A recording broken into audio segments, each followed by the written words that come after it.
السلام علیکم۔ رمضان قرآن کا مہینہ ہے۔ قرآن پاک اسی مبارک مہینے میں نازل ہوا۔ سب مسلمان اس مبارک مہینے میں قرآن پاک کی زیادہ سے زیادہ تلاوت کرتے ہیں، اسے زیادہ سے زیادہ پڑھتے ہیں تاکہ انہیں ثواب حاصل ہو سکے۔ کیا آپ نے کبھی غور کیا کہ اللہ تعالیٰ قرآن میں کیا فرماتے ہیں؟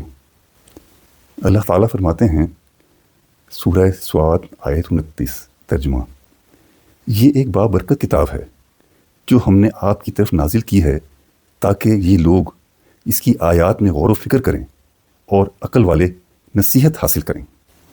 اس کا مطلب یہ ہے کہ قرآن صرف پڑھنے کی کتاب نہیں، یہ سمجھنے کی کتاب ہے۔ اس کو پڑھ کر سمجھ کر اس پر عمل کرنے کی ضرورت ہے۔ بحیثیت مسلمان ضرورت تو اس امر کی تھی کہ ہم عربی سیکھتے اور اس کلام کو عربی میں پڑھ کر سمجھتے اور اس پر عمل کرتے، لیکن ہم نے عربی نہیں پڑھی۔ اس لیے اب ہمارے لیے ضروری ہے کہ ہم اس کو ترجمے سے سمجھیں۔ علماء کرام نے ترجمے کرنے پر بہت محنت کی ہے۔ ایک ایک لفظ کا ترجمہ ڈھونڈنے میں کئی دن لگے، اور مختلف ترجمے و تفاسیر موجود ہیں جن سے کہ ہم استفادہ حاصل کر سکتے ہیں۔ آئیے چند ایک باتوں پہ غور کرتے ہیں۔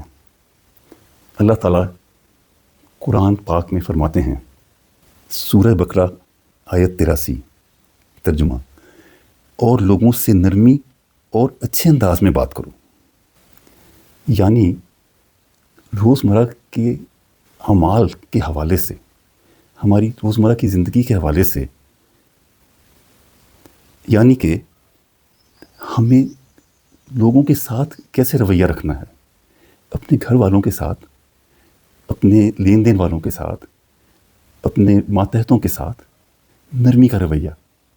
ایک چھوٹی سی بات، لیکن اس کا کتنا بڑا اثر ہے اور کتنی بڑی تعلیم ہے جو اللہ تعالیٰ نے ایک آیت میں ہمیں سمجھا دی ہے۔ اب ہم اس پہ غور کریں، اس کا مطلب سمجھیں تو ہم اس پہ عمل کر سکیں۔ اللہ تعالیٰ ماں باپ کے حوالے سے فرماتے ہیں، سورہ بنی اسرائیل آیت 23 ترجمہ: اور تمہارے رب نے فیصلہ کر دیا کہ تم صرف اسی کی عبادت کرو اور والدین کے ساتھ نیکی کرو۔ یعنی اللہ تعالیٰ یہ فرما رہے ہیں کہ صرف آپ اسی کی عبادت کریں اور اس کے ساتھ والدین کے ساتھ نیکی کریں۔ یہ اہمیت دی ہے والدین کے ساتھ سلوک کرنے کو۔ والدین کے ساتھ حسن سلوک پہ بہت اہمیت دی گئی اللہ تعالیٰ کی طرف سے، کہ قرآن میں یہ بھی ہے کہ جب وہ بڑھاپے کی عمر کو پہنچ جائیں تو ان کو اف تک مت کہو۔ اب آپ اس سے اندازہ لگا لیجئے کہ والدین کی اہمیت اللہ تعالیٰ کتنے پیار سے سمجھا رہے ہیں۔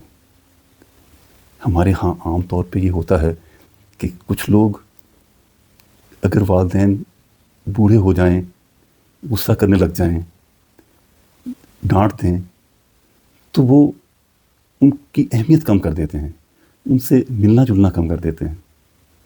لیکن اگر ہم اللہ کے احکامات کو پڑھیں، انہیں سمجھیں، تو ہم اس پر عمل کریں گے کہ والدین کا خیال رکھنا کتنا ضروری ہے اور یہ کتنی بڑی نیکی ہے۔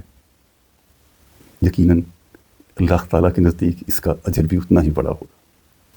اللہ تعالیٰ اپنی راہ میں خرچ کرنے والوں کے لیے انعام فرماتے ہیں، ان کو اجر دیتے ہیں، اور اس میں فرماتے ہیں، سورہ بقرہ آیت 261 ترجمہ: جو لوگ اپنا مال اللہ کی راہ میں خرچ کرتے ہیں، ان کی مثال اس دانے کی ہے جو 7 بالیاں اگائے اور ہر بالی میں 100 دانے ہوں، اور اللہ جس کے لیے چاہے اضافہ فرما دیتا ہے، اور اللہ بڑی وسعت والا جاننے والا ہے۔ اب یہاں اللہ تعالیٰ اپنے راہ میں خرچ کرنے کا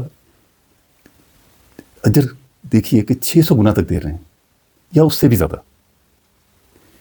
تو یہ چیزیں ہم اللہ کی کتاب کو سمجھ کے پڑھیں گے تو ہم انفاق کی طرف زیادہ سے زیادہ راغب ہوں گے. اب آئیے دیکھتے ہیں کہ اللہ تعالیٰ بھوکوں کو کھانا کھلانے کی ترغیب کیسے دیتے ہیں. اللہ تعالیٰ ارشاد فرماتے ہیں سورہ الانسان آیت 8-9 ترجمہ. اور وہ نیک لوگ اللہ کی محبت میں مسکین، یتیم اور قیدی کو کھانا کھلاتے ہیں اور کہتے ہیں ہم تمہیں محض اللہ کی رضا کے لیے کھلا رہے ہیں، نہ تم سے کسی بدلے کی توقع ہے نہ شکریہ کی. یعنی جب آپ کسی کی مدد کر رہے ہیں تو اس میں بالکل خود نمائی نہیں ہونی چاہیے اور ان کو جتلانا بھی نہیں چاہیے. یہ کتنی خوبصورت بات ہے. اگر ہم یہ چیز سمجھ لیں تو کیا آپ سمجھتے ہیں کہ کوئی بھی دینے والا، مدد کرنے والا ایک غریب عورت کو آٹے کا تھیلا دے گا اور اس کے ساتھ 6 لوگ کھڑے ہو کے ساتھ تصویر اتروائیں گے؟ نہیں. یہ قرآن کو نہ سمجھنے کی وجہ سے ہے. اللہ تعالیٰ کا تو حکم ہے کہ آپ نے جتلانا بھی نہیں، یعنی شکریہ کی ضرورت بھی نہیں ہے. اجر اللہ پاک دے گا. نیکی کرنے والوں کے لیے دنیا اور آخرت میں بھلائی ہے. اللہ تعالیٰ فرماتے ہیں سورہ نحل آیت 97 ترجمہ. جو کوئی نیک عمل کرے، مرد ہو یا عورت، بشرطے کہ وہ مومن ہو، تو ہم اسے دنیا میں پاکیزہ زندگی عطا کریں گے اور آخرت میں بھی ان کے اعمال کا بہترین اجر دیں گے.